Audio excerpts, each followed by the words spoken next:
আমি ইতিহাসের শিক্ষক না, কিন্তু ইতিহাস জেনে বড় হয়েছি।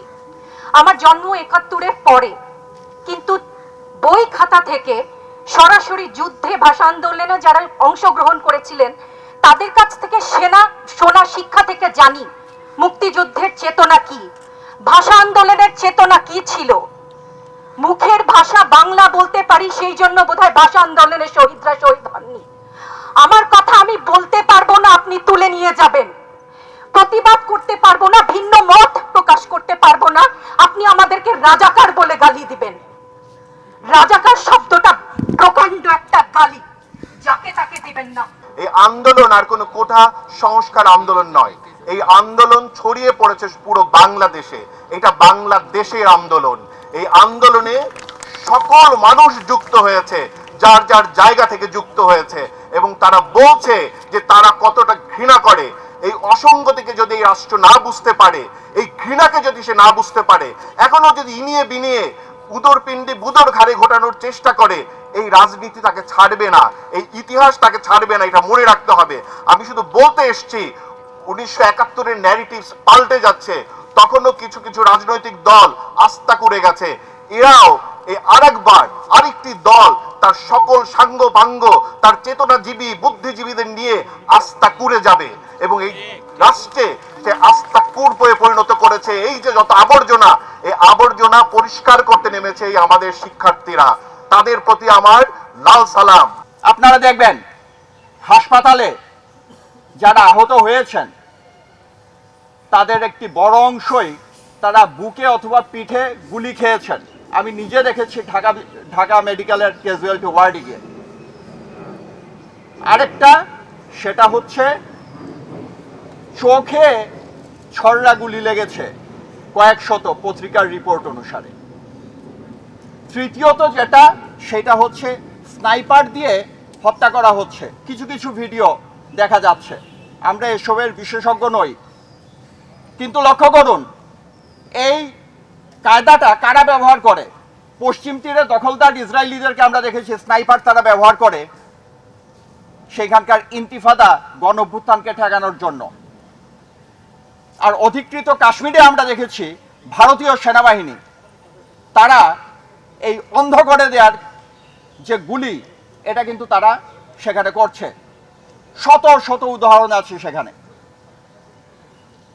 তাহলে এই ধরনের ঘটনা এদেশে তো আমরা আগে দেখিনি কখনো, যে গণ আন্দোলনে স্নাইপার দিয়ে হামলা এবং চোখকে অন্ধ করে দেয়া। এটা কি ইসরায়েল এবং ভারত থেকে বাংলাদেশে আমদানি হলো? এসব প্রশ্ন তো আজকে এখন জনগণের ভেতর থেকে উত্থিত হচ্ছে, লোকে কথা বলছে, এবং আমরাও সেটা শুনতে পাচ্ছি। আমি শেষ করব এই জায়গায় এসে, 1969 সালে অধ্যাপক শামসুজ্জোহা ছাত্রদের রক্ষা করতে গিয়ে শহীদ হয়েছিলেন ফেব্রুয়ারি মাসে। আমরা এখানে যারা জমায়েত হয়েছি, আমরা শহীদ শামসুজ্জোহার উত্তরসূরি। আর আমাদের যে সন্তানরা, যে ছাত্ররা যে অধিকারের জন্য, যে বৈষম্যহীনতার বিরুদ্ধে দাঁড়িয়েছে, লড়াই করছে, তারা হচ্ছে মুক্তিযোদ্ধাদেরই উত্তরসূরি। এই লড়াইয়ের ফলাফল কি হবে সেটা ইতিহাসই আমাদেরকে নির্দেশ করছে, এবং আমাদের করণীয় কি সেটাও ইতিহাস আমাদের উপর সেই দায়িত্ব চাপিয়ে দিয়েছে। আমরা যে এই আন্দোলনের ক্ষেত্রে যত জায়গায় যত ধ্বংসকর কার্যকলাপ হয়েছে, প্রত্যেকটা জায়গায় দেখবেন একটা গ্যাপ ক্রিয়েট করে দেওয়া হয়েছে যা ধ্বংসযোগ্যটা হয়, এবং ধ্বংসযোগ্য হলে উন্নয়ন হবে। আমি বলবো ন্যারেটিভটা চেঞ্জ করেন, প্রকৃত তত্ত্ব উদ্ঘাটন করেন, বিচারের আগেই বিচার করবেন না। যে কাউকে আগে থেকেই আমাদের সরকারি কর্মকর্তারা যেভাবে যে কাউকে নাম ধরে আগে থেকে দোষী সাব্যস্ত করে ফেলছেন, দয়া করে এইটা কোনো গণতান্ত্রিক রাষ্ট্রের চরিত্র হতে পারে না। আপনার গণতান্ত্রিক ধারায় আসেন। আর সবচেয়ে বড় কথা হলো, অশীতিপর বৃদ্ধ যারা কথা বলতে পারেন না, যারা চিন্তা করতে পারেন না, তারা অন্তত রাজনৈতিক নেতৃত্ব থেকে এখন সরে দাঁড়ান। তাদেরকে সরকারি কর্মকর্তারা পরিচালনা করে।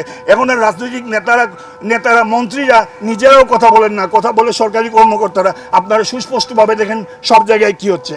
আমি বলবো ছাত্রদের উপর যে মামলা হচ্ছে, হাজার হাজার মামলা হচ্ছে, মামলাটা হলো পুলিশের মামলাবাজি, এবং সেই মামলাবাজি হলো পুলিশের ব্যবসা। আপনারা এই ব্যবসা বন্ধ করুন।